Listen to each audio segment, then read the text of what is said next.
यहोशुआ हमशियाह के जलाली और मुकद्दस नाम में आप सबको शलोम अलैकुम।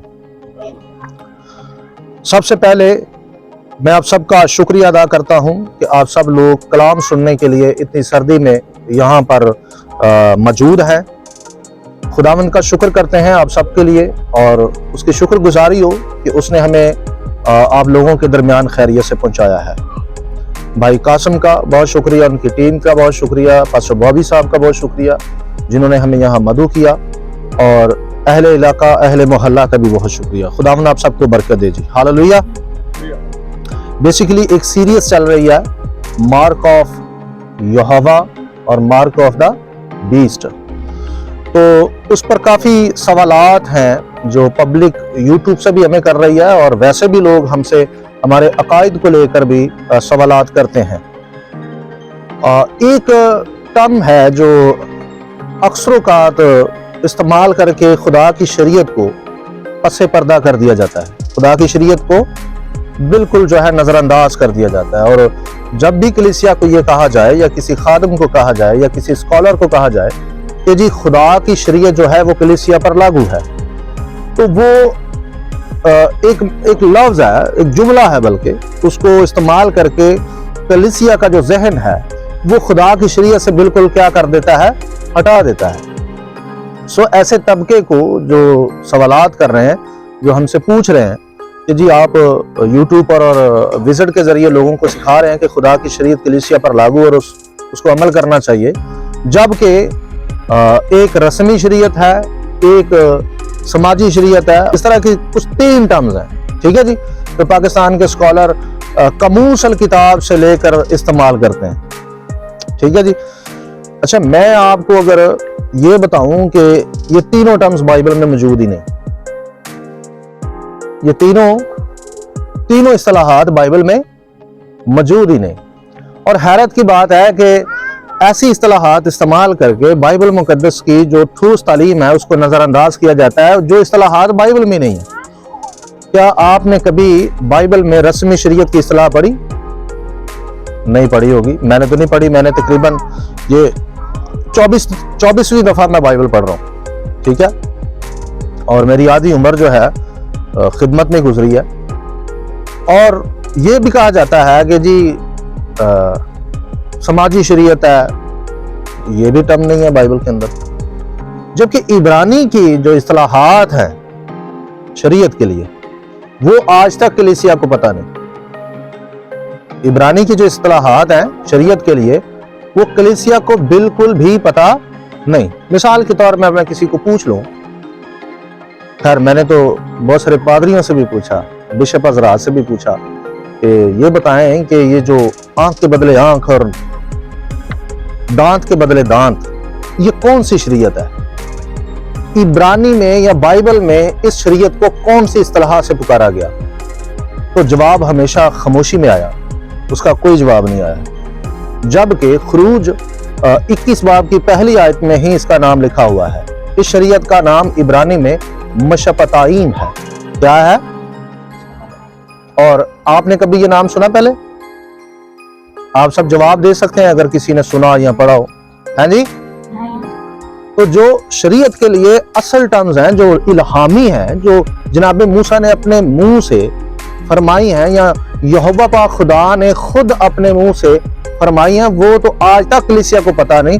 और जो रटी रटाई जो कलीसिया को सिखा दिया गया, वो आज तक वो इस्तिलाहात लेकर कलीसिया को खुदा की शरीयत, खुदा के कवानीन से क्या किया जाता है, गुमराह कर दिया जाता है, उससे हटा दिया जाता है, जो कि बड़े अफसोस की बात है।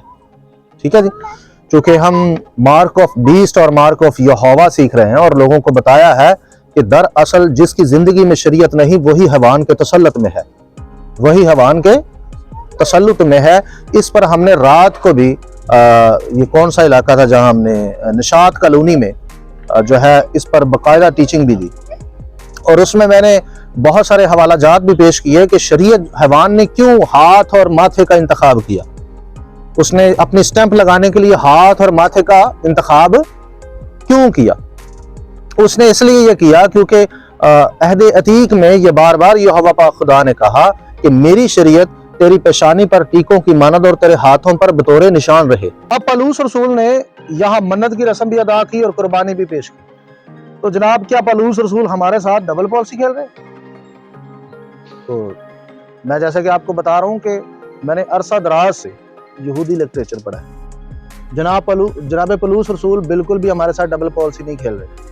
दरअसल ये हमारा कसूर है कि हम पलूस रसूल को समझ नहीं पाए। हालेलुया। बाइबल मुकद्दस पैदाइश ता मुकाशवा सदाकत से भरी हुई है। इस जैसी दिलचस्प किताब और सच्चाई पर मबनी किताब कोई भी नहीं। हालेलुया। मैं कहता हूं कि मैं इसको इतने अरसे से पढ़ रहा हूं, मैं इसको पढ़ते पढ़ते ये देख ले गंजा हो गया। ठीक है जी। और मैंने इसमें इतना कुछ सीखा है। ये पिछले दिनों में निदा का मसला, मैं बता रहा था कि निदा का मसला चला। एक पादरी ने आपके लाहौर का ही है वो, उसने कहा जी औरतें जो है माहवारी के दौरान भी खिदमत कर सकती हैं, कलाम सुना सकती हैं, सारा कुछ ही कर सकती हैं। तो जिस पर मेरे स्टूडेंट आए मेरे पास वहाँ कराची, सारे इकट्ठे हो गए, उन्होंने मुझसे पूछा। मैंने कहा जी ये तो गलत है। जब तौरात कहती है कि ऐसी हालत में औरतें मुकद्दस चीज को ना छुएं तो कोई शख्स तौरात से बड़ा नहीं है। तो जवाब दिया गया जी उन्होंने ये कहा है कि 12 साल की जो बीमार औरत थी उसने यीशु को जाकर इस हालत में छुआ। तो वही मैंने पूछा, मैंने कहा भाई जाकर उनसे पूछो कहाँ लिखा है कि इस औरत को महामारी थी?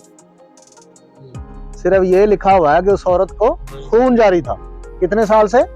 जाएं आप मेडिकल लोग पढ़ते हैं, मेडिकल किसी भी मेडिकल साइंस को जानने वाले बंदे से, किसी डॉक्टर से पूछ लें, उसको पूछ लें कि जिस औरत को 1 साल तक माहवारी का खून जारी है उसकी क्या हालत होगी। वो आपको कहेगा वो कब्रिस्तान चली जाएगी, भाई दफन हो जाएगी वो तो।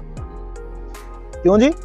और आज के दौर में ये ब्लड लगने का जो है वो जो है तरीका आया है। पहले तो ब्लड लगने का भी कोई सिलसिला नहीं था। तो भाई ऐसी औरत तो 1 साल के अंदर अंदर ही, बल्कि 1 साल से पहले मर जाती है। तो इस औरत को तो भाई कहीं भी नहीं लिखा कि इस औरत को माहवारी का मसला था। यही लिखा हुआ है इस औरत को 12 साल से क्या था? खून जारी था। और मैंने कहा भाई आप ग्रीक पढ़ लो, उसको क्या मसला क्या था, तो खून कहां से जारी था, उसको मसला क्या था, ये पढ़ लो। आपने तहकीक नहीं की और धड़ाधड़ कह दिया कि जी उसको माहवारी का यानी उसे निदा का मसला था। अरे निदा का मसला नहीं था उसको। ठीक है जी, माहवारी को इब्रानी में निदा कहते हैं, उसको निदा का मसला नहीं था। ये आपने अपने पास से तयन कर लिया, ज़हन बना लिया कि शायद इसे ये मसला। जी नहीं, उसके बॉडी में कुछ ऐसे जख्म थे जहां से उसके खून सिमटा था। खून उसके सिमटा था हल्का हल्का, और जितना सिमटा था उतना तो उसका जिगर जल्दी जल्दी पैदा कर देता था, इसलिए वो जिंदा रही, मरी नहीं है। वरना अगर आप ये मान लें तो मेडिकल साइंस आपकी किताब को कहेगी जी ये झूठ बोलती है। मेडिकल साइंस पर ये बात ही नहीं पूरी उतरेगी। क्यों जी उतरेगी पास्टर साहब? अरे नहीं उतरेगी भाई। मेडिकल साइंस कहती है ऐसी औरत 1 साल तक जिंदा नहीं रहती, आप कहते 12 साल तक। यार हैरत है। चले जी। बल्कि यहाँ पलूस ने इन सब अल्ज़ामात को मुस्तरद कर दिया जो इस पर लगाए गए थे कि ये मूसवी रस्मात को मानने से मना करता है, बल्कि उसने यहाँ अपने अमल से साबित किया कि ये सब झूठ है। बल्कि वो तो खुद दुरुस्तगी से शरीयत पर यानी रस्मी शरीयत पर अमल करता था और उस पर चलता था। हालेलुया। अब आप में से कोई भी बहन भाई कोई दोस्त हमसे सवाल करना चाहता है शरीयत के मतलब, तो आपके पास वक्त है, आप जरूर करें। मैं आपका भाई हूँ, आपका बेटा हूँ, हाँ ठीक है जी, और आपका दोस्त भी हूँ भाइयों का। ठीक है जी, आप लोग मुझसे खुले दिल से क्वेश्चन कर सकते हैं, मैं हाजिर हूँ। मारूफ हशम। जी जी जी जी। बाद लोग यूरोपिया से आकर भाइयों को तलीम देने लगे कि अगर मूसा की रस्म के ये माइक दें भाई को, 1 मिनट जरा माइक लें। ये माइक है।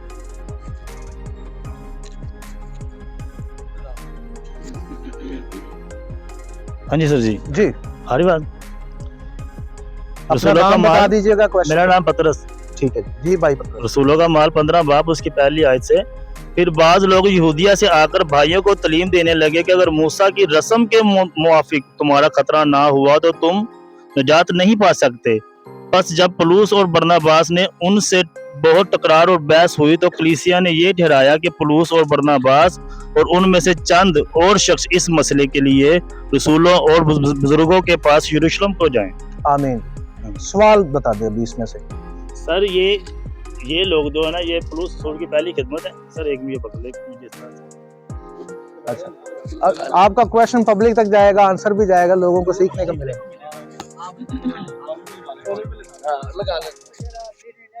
हाँ जी सर जी। जी सर जी पौलुस रसूल ने तकरीबन 13वें बाब में मनादी शुरू की, तो उन्होंने ये जो अपना पहला सफर खत्म करके वापस आए हैं। जी तो जिनमें उन्होंने 11 कुआं में भी मनादी की। तो अभी कुछ लोग यहूदिया से आए हैं, यानी कि यरूशलेम से आए हैं, 6-7 बंदे हैं, और वो पतरस और बाकी शागिर्दों से पूछने के बगैर ही आ गए हैं। और वो आके उनको बोल रहे हैं कि मूसा की शरीयत के मुताबिक अगर तुम्हारे खतरे ना हुए तो तुम निजात नहीं पा सकते। ठीक है सर। लेकिन सर हम जब आगे बढ़ते हैं इसी खत में, तो अपना इसी कलाम के आगे तो लिखा हुआ है कि रसूलों ने और रूह कुदस ने भी मुनासिब समझा और 2 शख्सों को भेजा उनके पास, एक कलीसिया को जाकर से बताओ कि बुतों की कुर्बानी का और गला घोटे हुए जानवरों का गोश्त नहीं खाना, बाकी उन पर और कोई बोझ नहीं डाला गया। यानी उनको खतने की जो रस्मी है तरबियत है वो उसके बारे में नहीं इजाज़त नहीं दी गई कि अगर कोई गैर कौम से अगर कोई मसीहत में आता है तो लाजम नहीं है कि उसका खतना हो। जैसे कि सर हम देखते हैं कि गलतियों का खत 2 बाब और 3 आयत, तीतस भी जो मेरे साथ था और यूनानी है खतना करने पर मजबूर ना किया गया। जी जी, तीतस के नाम खत भी है। आपका सवाल मुकम्मल हो गया है। ठीक है जी, शुरू करें जी, इस पर जवाब शुरू करते हैं। अच्छा जी, भाई पतरस ने बहुत प्यारा क्वेश्चन किया है, तो आपसे पहले गुजारिश है कि ये जरा बच्चों को नौशी से बेटा इनको बिठा ले जरा, शाबाश। अच्छा जी, बहुत शुक्रिया भाई पतरस आपके सवाल के लिए, खुदावंद आपको बरकत दे। अच्छा, सबसे पहले मैं जैसे कि पहले भी अर्ज कर रहा था कि हमें जूडाइज्म आना चाहिए, पढ़ना चाहिए। अब आपने बहुत शुक्रिया, आपने ये हाईलाइट कर दिया कि ये यहूदिया से लोग आए थे। ठीक है जी, ये यहूदिया से आए थे जो कि ये चाहते थे कि मूसवी रस्म के मुताबिक जब तक खतना ना हो तब तक निजात मुमकिन नहीं। बात ये याद रहे कि यहाँ खतने की जो मुखालफत की जा रही है, यहाँ 2 मुद्दे हैं जिस पर फोकस है। 2 मुद्दे हैं। पहला मुद्दा, खतने से निजात है या नहीं, खतने से निजात है या नहीं, जबकि मेरा मानना है खतने से निजात। ठीक है, खतना निजात याफ्ता के लिए है, खतना निजात के लिए नहीं, निजात याफ्ता के लिए है, जो कि पौलुस ने सिखाया भी। उसने कहा कि रास्तबाजी पर खतना मोहर है, रास्तबाजी पर खतना क्या है, मोहर है, खतने से रास्तबाजी नहीं। ठीक है ना जी। पहला मुद्दा तो ये समझ ले, इस पर बहस हुई सबसे ज्यादा 15 बाब के अंदर, और लड़ाई भी खास यही थी। दूसरी बात, अब जिस खतने की ये बात कर रहे हैं, मैं आपको ये रेकमेंड करूंगा कि आप थोड़ा सा यहूदियों का लिटरेचर पढ़ेंगे ना जब आप, तो आपको 3 किस्म का खतना मिलेगा। कितने किस्म का? हम हमारे लोग तो 2 किस्म के 2 किस्म के खतने से वाकिफ है ना। एक है दिल का और एक है जनाब अब्राहम को मिलने वाला खतना। ठीक है, जो पैदाइश 17 बाब से हमें पता चलता है कि जी मिला। जबकि मैं कई बार बता चुका हूँ यूट्यूब पर भी कि भाई जनाब बाप अब्राहम को खतना दोबारा दिया गया, पहली दफा नहीं दिया गया। ठीक है, क्योंकि बुक ऑफ योबली के अंदर ये लिखा हुआ है कि खतना जो है वो शुरू से ही बच्चे जब पैदा होते थे मुकद्दसीन के, ये गैर अक़वाम में और खुदा की कौम में एक फर्क था। गैर अक़वाम में और खुदा की कौम में एक फर्क था। मुकद्दसीन जब पैदा होते थे तो वो मख्तून ही पैदा होते थे, वो नामख्तून पैदा नहीं होते थे। तो बाबुल के जो बुर्ज का जो वाक़या हुआ या तूफान नूह का जो वाक़या हुआ, ये योबली में क्लियर नहीं है कि ये कौन सा लिखा है कि तख्ता उल्टने के दिन के बाद से जो ईमानदार की नस्ल थी वो भी मख्तून नामख्तून पैदा होना शुरू हो गई, क्योंकि जो मख्तूनों की नस्ल थी वो भी गैर कमाम की रस्मात को और उनके बुतों की परस्तिश करना शुरू हो गई। सो खुदा ने उनको सजा ये दी कि भाई अब ये भी लोग क्या होंगे, नामख्तून पैदा होंगे। तो उसके बाद जनाब बाप इब्राहिम को चुना गया और उनको कहा गया कि अब तुमने खुद खतना करना है, और कहा गया कि ये खतना, अब मेरी बात गौर से सुनिएगा, वहां उन्होंने कहा कि ये खतना तेरे और मेरे दरमियान अबदी अहद का निशान। याद रहे ये बात कौन कर रहा है? खुदा, पैदाइश 17 बाब आयत नंबर 7 था 14 पढ़ रहे। उन्होंने यहाँ जो अल्फाज कहे हैं बाब अब्राहम को, वो ये है कि खतना तेरे और मेरे दरमियान अब्दी, कैसा अब्दी अहद का निशान। कोई रसूल, कोई नबी क्या अब्बा यहोवा पाक खुदा की बात आकर तब्दील कर सकता है, या खुद वो कर सकते हैं? अगर करेंगे तो कौमें क्या उंगलियां नहीं उठाएंगी कि इनका खुदा कभी कुछ कहता और कभी? जब उन्होंने पैदाइश में कह दिया कि ये अब्दी है, यानी कभी खत्म ना होने वाला, तो पलूस रसूल या दीगर रसूल ये अथॉरिटी नहीं रखते कि वो खुदा की बात को कंडेम करें। ऐसा हो सकता है जी? नहीं हो सकता। अब मसला क्या है? यहूदियों में 3 खतने थे। उनको इब्रानी में कहा जाता है, जो बाब अब्राहम को खतरा दिया गया उसको कहा जाता है ब्रितमला। क्या कहा जाता है? लेकिन एक खतना था फरीसी खतना, जिसको फरीसियों ने मूसवी रस्म का खतना कहा जिसको, जबकि ये जो बाब अब्राहम का खतना था उसको तो इब्राहिमी खतना कहा जाना चाहिए। ठीक है ना जी? तो ये जो खतना था इसको इब्रानी में कहा जाता है ब्रित हातफ का अमला, जिसका जिक्र अमाल की किताब में किया जा रहा है। जिसका जिक्र, ये खतना जो था, ये खतना इस सूरत में किया जाता था जब कोई फिरका तब्दील होता था। जब कोई फिरका तब्दील होता था, फिरका तब्दीली पर यह खतना होता था, यानी मखतून शख्स को भी एक छोटा सा कट लगाकर 3 कतरे ब्लड के निकाले जाते थे और 3 विटनेस को दिखाए जाते थे कि ये देख लें जी, ये इसने हमारा फिरका कबूल कर लिया। यहूदियों में उस दौर में भी ढेरों फिरके थे, जिसमें से 3 फिरके मशहूर थे, असीनी, फरीसी और सदूकी। ठीक है जी? असीनी तो कुमरान गारों में चले गए और उन्होंने यहूदियों के साथ कोई भी लिंक रखना ना चाहा, क्योंकि यहूदी जो थे वो यूनानियों की चमचागिरी करना शुरू हो गए। अब सीनी कम्युनिटी और डेड सी स्क्रोल से भी साबित है कि ये खतना जो था फरीसियों ने इजाद किया था, जिस खतने की मुखालफत 12 रसूलों ने भी की और जनाब पलूस रसूल ने भी की कि भाई इसकी कोई जरूरत नहीं, इसकी कोई जरूरत नहीं, ये कतरे वतरे दिखाने की कोई जरूरत नहीं। और ये जो यहूदिया से जितने भी आपने शख्स बताए, जबकि ये तादाद में ज्यादा थे, इन्होंने कहा कि भाई जब तक ये ब्रित हातफ दाम मला ना हो, लोग नजात नहीं पाएंगे। अब मैं आपको अपना फेर बताता हूँ, और भाई नजात के लिए बाप अब्राहम वाला खतना भी जो है ना, उसकी जरूरत नहीं है। नजात के लिए क्या जरूरत है? यहोशुआ पर ईमान लाओ, आपको नजात मिल गई। आमीन। अच्छा, अब एक नजात याफ्ता पर फर्ज क्या है? फर्ज ये है, आप रोमियो का खत पढ़ लें, रोमियो 4 बाब की आयत नंबर 11, वहां पर वो फरमाते हैं कि खतना रास्तबाजी पर मोहर है, वो स्टैंप कहते हैं। तो जिस चीज पर स्टैंप ना हो वो क्या साबित हो जाएगी कि ये रास्तबाजी किसकी तरफ से है? मिसाल के तौर पर आप कोई खत लिखते हैं, जब तक आप नीचे अपना नाम या सिग्नेचर नहीं करते, तब तक ये कैसे तस्दीक की जाएगी कि ये लेटर किसकी तरफ से है? तो जिस्म का जो खतना है, ये दरअसल हमारी रास्तबाजी पर यहोवा पाक खुदा की तरफ से क्या है? स्टैंप है, मोहर है। Hallelujah, hallelujah. मैं ये मानता हूं जब बच्चा किसी मुकद्दस उम्मत के अंदर पैदा होता है तो भाई नजात उसका हक है, नजात उसका, बस उस पर आपने 8वें दिन छाप लगानी है और कुछ भी नहीं है। हाँ, आगे लिखा हुआ एक खतरा है, एक खतरा है, जरा खतरा सुन ले। खतरा ये है कि अगर आप उस बच्चे का खतना नहीं कराते, उस भाई का खतना नहीं कराते, उस बुजुर्ग का खतना नहीं कराते, तो बाइबल में अगली बात क्या लिखी हुई है? बाइबल में अगली बात लिखी हुई है कि वो शख्स मेरी कौम से क्या कर दिया जाएगा? अगर वो खतना ना कराए तो वो मेरी कौम से क्या कर दिया जाएगा? काट दिया जाएगा। बाइबल में ये अगली बात लिखी हुई है। हाँ, अगर आप ईमान से रास्तबाज बन गए और रास्तबाज होने के बाद, निजात पाने के बाद आप खुदा के हुक्म नहीं मानते, तो भाई कौन सा वो निजात याफ्ता शख्स है जो खुदा के हुक्मों की नाफरमानी करे? अगर आप नाफरमानी कर रहे हैं, आप कलाम को नहीं मानते, तो पक्का है कि आप निजात याफ्ता नहीं। ठीक है मेरे भाई? अच्छा, अब आप गलतियों में आपने तीतुस का मामला भी उठाया कि वो मजबूर नहीं किया गया। यूनानी लफ्ज पढ़ लें, इसका सही तर्जमा है कि उसे धमकाया नहीं गया। उसे, ये जो लफ्ज मजबूर है, कि उसे धमकाया, क्योंकि फरीसी जो थे, फकी फरीसी जो थे, भाई ये तो कत्ल करने की बातें करते थे, ये बड़े डेंजर थे। पलूस ने कहा भाई उसे धमकाया नहीं गया। अच्छा, अगर आप ये कहें कि तीतुस का खतना ही नहीं हुआ, तो मैं इस पर एग्री नहीं, पूछे क्यों? कि तमोथियस को मनादी पर ले जाने से पहले भाई उसने कहा पहले खतना करा अपना।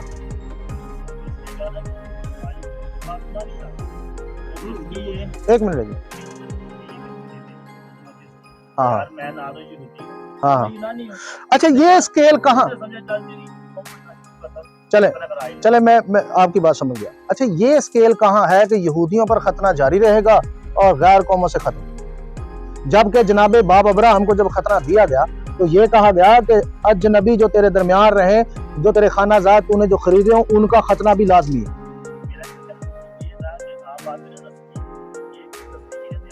ठीक है,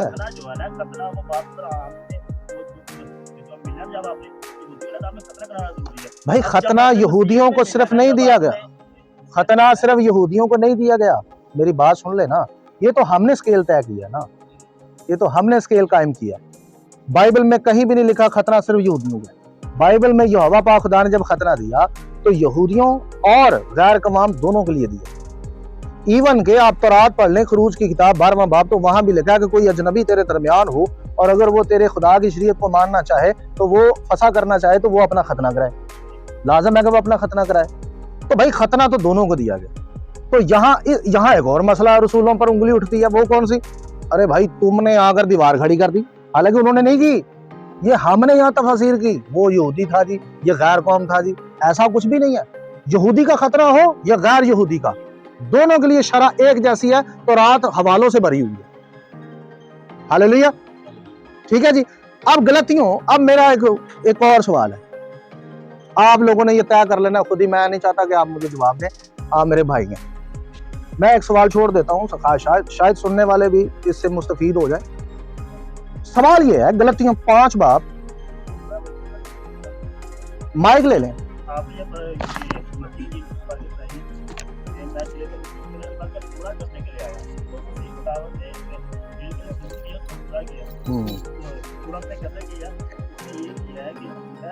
तुम सुन चुके हो, कहा गया था कि अपने पड़ोसी से मोहब्बत रख और अपने दुश्मनों से अदावत रख। सर हवाला दे का लिखा हुआ है? 5 बाब। नहीं, ये कहाँ तौरात में लिखा है कि दुश्मनों से अदावत रखो? तौरात से एक हवाला दे दे ये वाला बस। सर मैं मुतफ़िक़ हूं, अनजील के अंदर तो लिखा हुआ है, सिर्फ आपने मुझे अंजील से ये तौरात से दिखाना है जहां से मसीह ने ये इक़्तिबास लिया, ताकि मैं आसानी आपके लिए पैदा कर रहा हूँ ना, ताकि आप बात को समझें उन्होंने कहा गया। चले आगे बढ़ लें आप। लेकिन मैं तुमसे ये कहता हूं कि अपने दुश्मनों से मोहब्बत रखो, ये वो मसीह कलाम की शरीयत है। ये 5, 6, 7 बाब हम जब पढ़ते हैं तो ये मसीह कलाम की शरीयत है। ऐसा नहीं है, सुने आगे जाकर आप जब 7वें बाब में पढ़ते हैं ना, तो जनाबे मसीह ने कहा जैसा तुम चाहते हो कि लोग तुम्हारे साथ करें वही तुम भी उनके साथ करो, क्योंकि नबियों और तौरात की यही तालीम है। उनकी तालीम तो तौरात है।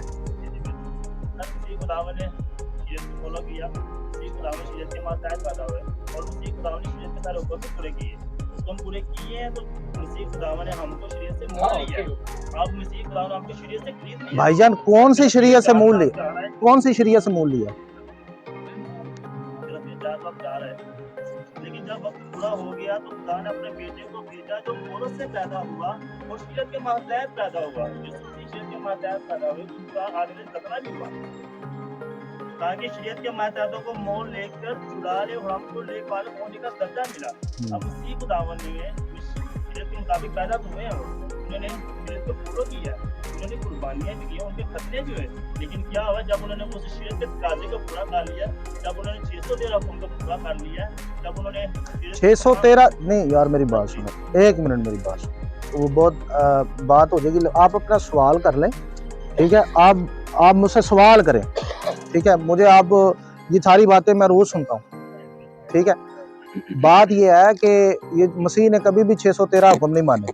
पहली बात तो ये, पूरे 613 हुक्म जो है ना, वो किसानों के लिए अलग है, हैकल के लिए अलग है, औरतों के लिए अलग है, बच्चों के लिए अलग है, ठीक है? ये कैटेगरी उनकी कंडीशंस है।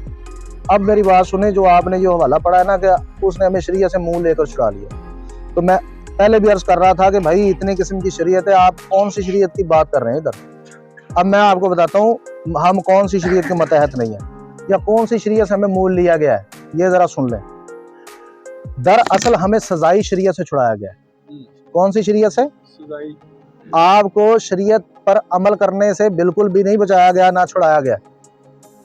मिसाल के तौर पर अगर शरीयत से हमें इस मकसद से हटाया गया तो जनाब शरीयत ने आपको बताया कि भाई आपने किससे शादी करनी है और किससे शादी नहीं करनी।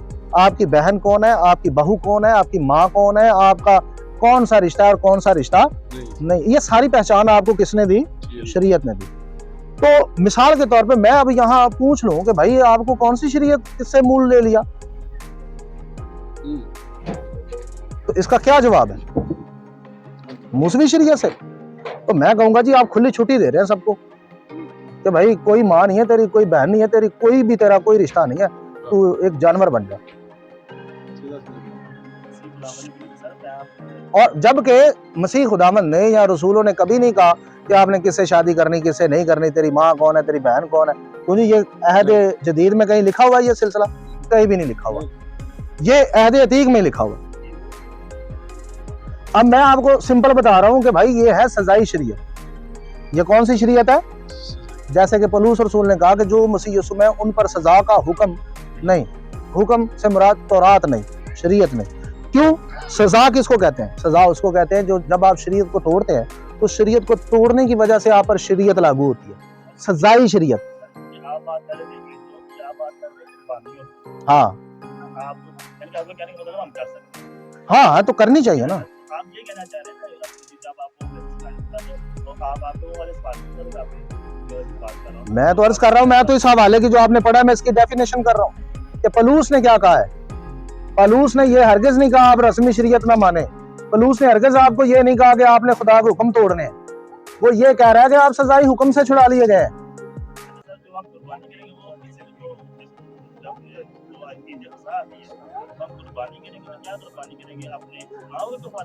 ग्रंथियों के खत में लिखा हमारा फसा जो है वो मसीह है। ठीक है, आपने ईद करनी है, सुने जी, आपने ईद करनी है, आपका बर्रा जो है वो मसीह है।